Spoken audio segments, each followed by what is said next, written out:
A friend of mine called me one evening, not to borrow money, not because he'd been arrested, which, honestly, would have been a much more interesting phone call. He just wanted to talk. So I asked, "Everything okay?" There was this long silence. Then he said, "Do you ever feel like you're living the wrong life?" I laughed. I thought he was joking. He wasn't. He said, "Nothing's actually wrong. My job's fine. My family's great. I've got friends. I should be happy.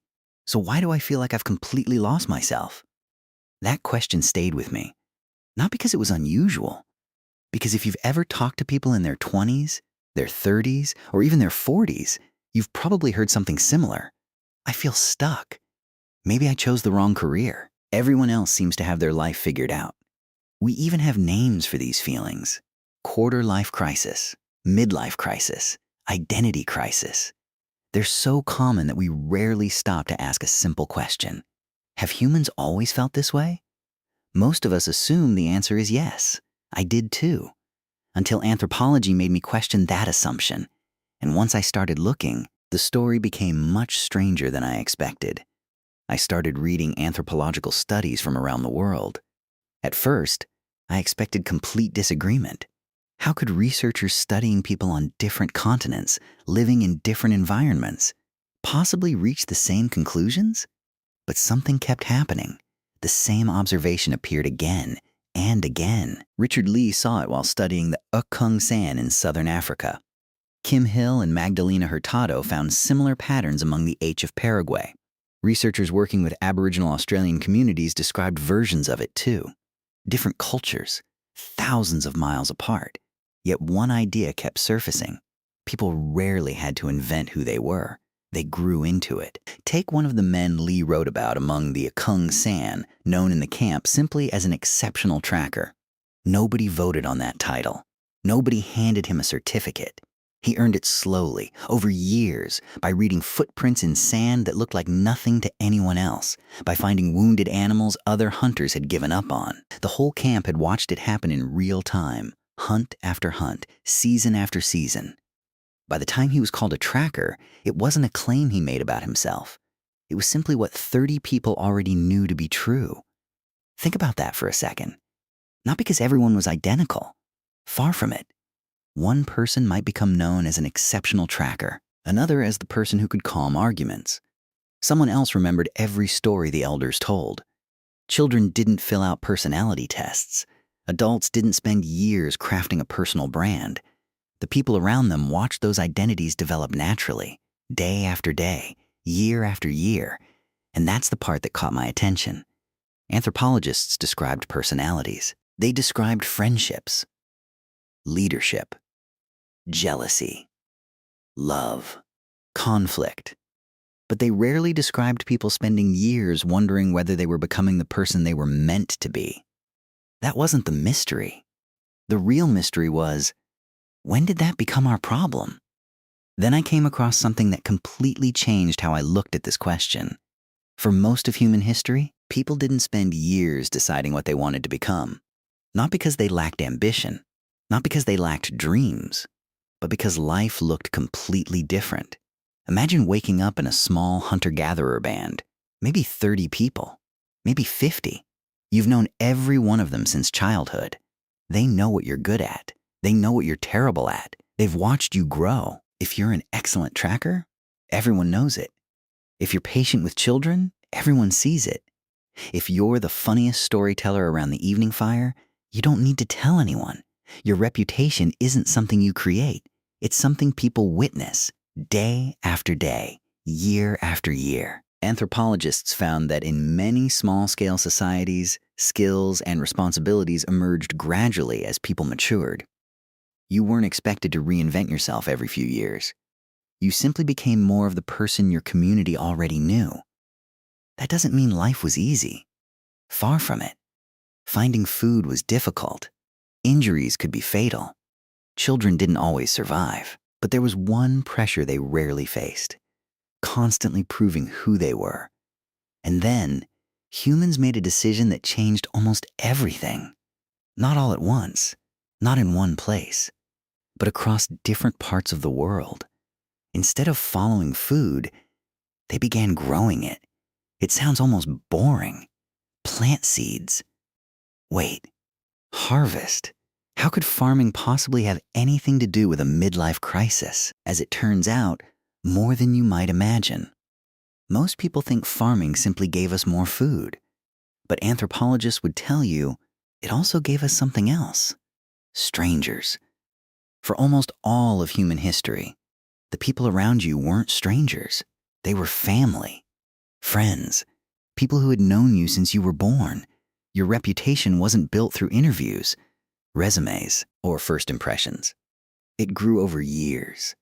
Then farming changed the scale of everything. A successful harvest could feed more people. More people meant larger settlements. Larger settlements became villages. Villages became towns. And eventually, cities. For the first time in human history, you could spend your entire day surrounded by people who knew absolutely nothing about you. Think about how strange that is. For hundreds of thousands of years, your identity came from people who had watched your entire life unfold. Now, you had to introduce yourself. You had to convince strangers who you were. You had to earn trust from people who hadn't seen your childhood, your family, or your place in the community. Your brain doesn't see a networking event or a job interview. Your amygdala, the brain's ancient alarm system, sees a room full of unpredictable threats. For much of human history, strangers were unpredictable. Sometimes they became allies. Sometimes they became threats. Either way, your brain paid attention. Today, we ask our biology to stay calm while we navigate thousands of them every week. We aren't just socially exhausted. We are biologically misfiring. That one change quietly transformed human society. Because once people stopped knowing everyone, something new became possible. Specialization. Not everyone needed to gather food anymore. Some became farmers. Others became potters, blacksmiths, merchants, soldiers, priests, builders. For the first time, people could spend their entire lives doing completely different kinds of work. That created opportunity, but it also created comparison. If one farmer harvested more grain, everyone noticed. If one merchant became wealthy, everyone noticed. If one family gained status, everyone noticed. Your role was no longer just something you inherited through daily life. Increasingly, it became something you could gain, lose, or change. And once that door opened, a new question quietly entered human history. Could I have become someone else? Here's the strange part.